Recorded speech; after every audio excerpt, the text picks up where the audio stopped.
If there's one thing I've learned in my years as a dance movement therapy facilitator, it's that trauma breaks trust.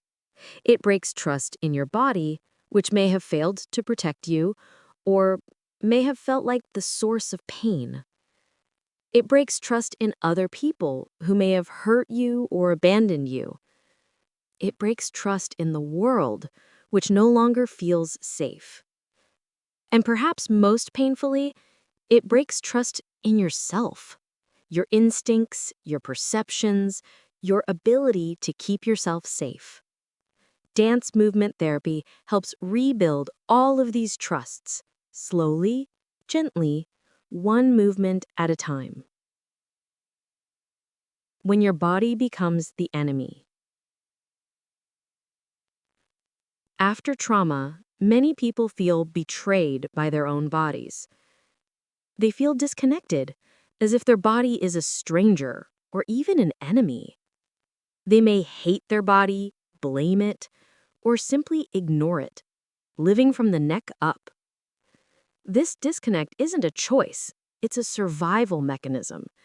During trauma, the body can become associated with overwhelming pain, fear, or helplessness. To survive, the mind separates from the body, creating distance from the unbearable sensations. The problem is, this separation continues long after the trauma is over. You survive the trauma by disconnecting, but then you remain disconnected, unable to feel fully alive, unable to trust your body's signals, unable to experience pleasure or joy. I worked with a woman named Kavita, who had experienced sexual assault. For years after, she felt numb from the neck down. She described it as watching myself live my life, like a movie I'm not really in. She came to dance movement therapy because traditional talk therapy had helped her understand what happened, but she still felt disconnected from her body. She wanted to feel whole again, but she was terrified of her body and its sensations. In our first sessions, we didn't move much at all. We started with simply noticing. Can you feel your feet on the floor? Can you feel the chair supporting your weight? Can you feel your clothes against your skin? At first, she couldn't. She'd close her eyes and concentrate, then shake her head. I feel nothing. But I encouraged her to keep trying. Just stay curious, I said. You don't have to feel anything. Just notice what you notice, even if it's nothing. Gradually, over weeks, she began to feel tiny sensations. A tingling in her feet, the pressure of the chair, the temperature of the air on her arms. Each small sensation was a victory, a tiny thread reconnecting her to her body. One day she came in and said, I felt the water on my skin in the shower this morning, really felt it. It was the first time in years. She was crying, but they were tears of joy. I'm coming back, she whispered. I'm coming back to myself.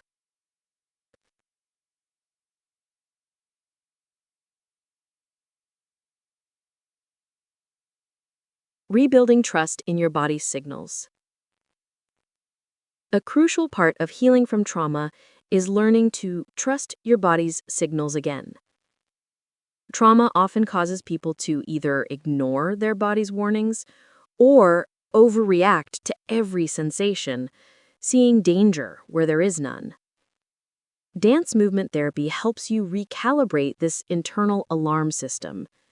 You learn to distinguish between real danger and remembered danger, between a genuine threat and a trigger.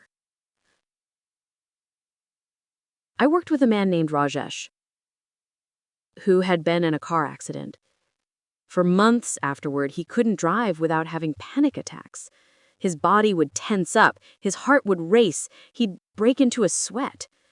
His mind knew he was safe. He'd driven that route hundreds of times before the accident, but his body remembered the crash and was trying to protect him. In our sessions, we worked with his body's protective responses. I asked him to show me what his body wanted to do when he felt that panic. He made sharp defensive movements as if bracing for impact. His arms came up to protect his face. His whole body tensed and curled inward. "Your body is trying to protect you," I said. "It's doing exactly what it's supposed to do. Let's thank it for trying to keep you safe." This was a radical shift for Rajesh. He'd been fighting his body's reactions, hating them, seeing them as a problem to eliminate. But when he started to see them as protective, as his body trying to help him, his relationship with his symptoms began to change. We practiced protective movements intentionally. In a safe environment, he got to complete the protective responses that had been interrupted during the accident. He braced, he curled, he protected, and then he released.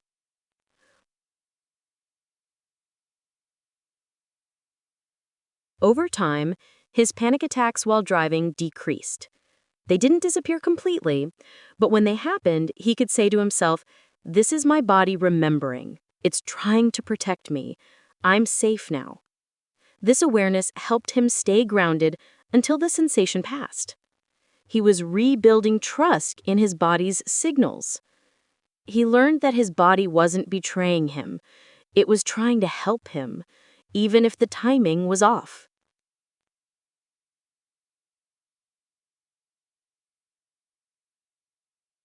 The power of choice, reclaiming agency. One of the most damaging aspects of trauma is the loss of agency, the feeling that you have no control over what happens to your body. In trauma, something was done to you without your consent. Your boundaries were violated. Your choice was taken away. Dance movement therapy restores agency by putting you back in charge of your body. In every moment of a DMT session, you have choice. You can move or be still. You can express or contain. Your body, your choice. This might sound simple, but for trauma survivors, it's revolutionary.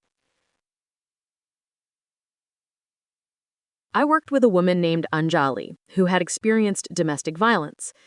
In her marriage, she learned that saying no was dangerous. She'd been conditioned to comply, to keep the peace, to make herself small and agreeable. When she first started DMT, she would look to me constantly for permission. "Is this okay? Am I doing it right? Should I move differently?" I kept redirecting her back to herself. What does your body want to do? You don't need my permission. This is your body, your movement, your choice. At first, this was terrifying for her. She'd freeze, unable to decide. The responsibility for her own body felt overwhelming. But gradually, she began to experiment with choice. She'd move a certain way, then pause and check in. Do I want to continue or do I want to change direction? One powerful session, I asked her to create a movement that said no. She stood still for a long time, then made a tiny gesture with her hand, a weak pushing away. "Can you make that no bigger?" I asked. She pushed a little more firmly. "Bigger," I encouraged. She pushed with both hands, taking a step back. "Bigger." Finally, she was pushing with her whole body, taking up space, her face fierce and determined, shouting "no" as she moved. When she stopped, she was breathing hard, her tears streaming down her face. "I did it," she whispered. "I said no, and nothing bad happened." That was a turning point. She was reclaiming her agency, her right to choose, her right to say no. And as she practiced this in the studio, she began to practice it in her life. She set boundaries with her ex-husband. She said no to unreasonable demands at work. She chose what she wanted to do with her time instead of always deferring to others. The movement came first. The life changes followed. Rebuilding trust in others, the group experience. While individual DMT work is powerful, group sessions offer something unique for trauma survivors: the opportunity to rebuild trust in others. Trauma often happens in the context of relationships. You were hurt by someone. You were let down. You were alone in your pain. Afterward, it can feel impossible to trust anyone again. In group dance movement therapy, you move with others in a safe, structured, supportive environment. You see others being vulnerable. You witness their struggles and their strengths. You realize you're not alone. I facilitate a group for trauma survivors, and the bonds that form are profound. These are people who often feel isolated, different, broken. They believe no one could possibly understand what they've been through. But when they move together, something shifts. They see their own pain reflected in another's movement. They feel empathy for someone else's struggle. They experience the comfort of moving in sync with another person, even briefly. One exercise we do is called witnessing. One person moves in the center of the circle, expressing whatever they need to express, while the rest of the group witnesses. No judgment, no fixing, no advice, just presence. The first time someone volunteers to be witnessed, it's terrifying. They're exposing their raw, unpolished, authentic self. But when they finish and see the group looking at them with acceptance and compassion, something heals. "I've never felt so seen," one participant said. "And not just seen, but accepted, exactly as I am, in this moment, with all my messiness and pain." That's the power of being witnessed in your truth. It rebuilds trust in humanity. It reminds you that not everyone will hurt you, that some people can hold space for your pain without trying to fix it or make it go away. Another powerful group exercise is mirroring. Two people face each other. One leads, moving however they want. The other follows, matching their movements exactly. Then they switch roles. This simple exercise builds profound trust. When someone mirrors your movements, they're saying, "I see you. I understand you. I'm with you." When you allow yourself to be mirrored, you're saying, "I trust you enough to let you see me." For trauma survivors who've been betrayed, this is revolutionary. It's a safe way to practice trust again, to experience what it feels like to have someone be fully present with you, to have your experience validated and reflected back. The neuroscience of safety: how DMT changes your brain. All of this healing isn't just metaphorical or emotional, it's neurological. Dance movement therapy literally changes your brain. Trauma affects the brain's threat detection system, the amygdala. It becomes hyperactive, seeing danger everywhere. At the same time, the prefrontal cortex, which helps regulate emotions and assess threat accurately, becomes less active. This combination means you're constantly on high alert and unable to accurately assess whether you're actually safe. Movement, particularly expressive movement in a safe environment, helps recalibrate this system. When you move expressively and nothing bad happens, your amygdala learns that self-expression isn't dangerous. When you set boundaries through movement and they're respected, your brain learns that you can protect yourself. Research shows that dance movement therapy increases activity in the prefrontal cortex and decreases hyperactivity in the amygdala. It strengthens the neural pathways associated with emotional regulation and self-awareness. It also increases production of oxytocin, the bonding hormone, which helps you feel safe and connected to others. And it reduces cortisol, the stress hormone that's often chronically elevated in trauma survivors. One study found that after 12 weeks of dance movement therapy, trauma survivors showed significant improvements in their ability to regulate emotions, tolerate distress, and feel safe in their bodies. Brain scans showed measurable changes in areas associated with threat detection and emotional regulation. This isn't wishful thinking or pseudoscience. This is measurable, observable brain change. Simple practices for rebuilding trust. If you're healing from trauma and want to explore how dance movement therapy might help, here are some simple practices you can try, always honoring your own pace and boundaries. The safety check-in. Several times a day, pause and ask yourself, am I safe right now?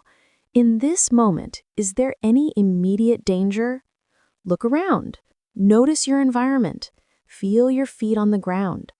Most of the time, you'll realize that in this exact moment, you are safe. This helps retrain your threat detection system to distinguish between present safety and past danger.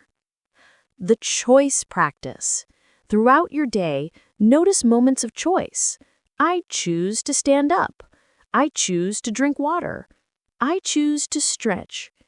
These small choices rebuild your sense of agency.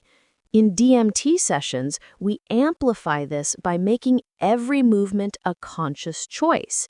Do I want to move my right arm or left? Do I want to move fast or slow? Do I want to move at all? The boundary practice.